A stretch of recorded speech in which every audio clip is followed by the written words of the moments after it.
baahan garawsha loo baahan yahay in wixii xumaa u dhacay la iska cafiyo wax alla wixii chapter madow ahaa oo taariikhdeena galay inaan saxno macnaheedu waxay tahay dibkaas ka dhacay waqooyi inaan cudurdaar aan ka sameeyno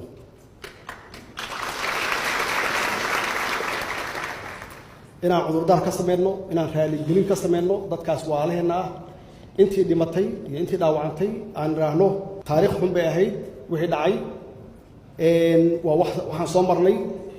runtii wixii halkaas ka dhacayna wixii ka dambeeyay koonfur oo waqooyi ku duusha ma ahayn wax qabiil ku salaysan ma ahayn waxay ahayd system dawli ah oo markaas jiray anigoo madaxweynihii qaranka ah inaan cudurdaar ka sameeyo oo raaligelintaas aan gaarsiino walaalaheen reer waqooyi idinkan ila qaadataan markaasi waxaan helaynaa nabad baan helaynaa marka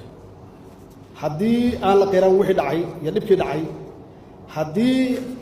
aynun u shaqaynin sida saxa ah oo daacadnimada ah oo ilaah hortiisa ah macnaheedu waxa weeye dhibka aan ku jirno waa ku sii jiraynaa muddooyin badan oo soo socda waxaa loo baahan yahay inaan iscafinno kulligeenba inaan iscafinno markaan iscafinno yaa cadaalad la heli marka cadaalad la helo yaa nabad la heli nabad marka la helana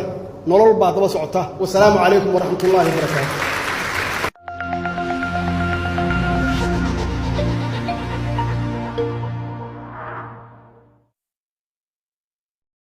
macaamiishayada sharafta halahow waad ku mahadsan tahay daawashada aad daawatay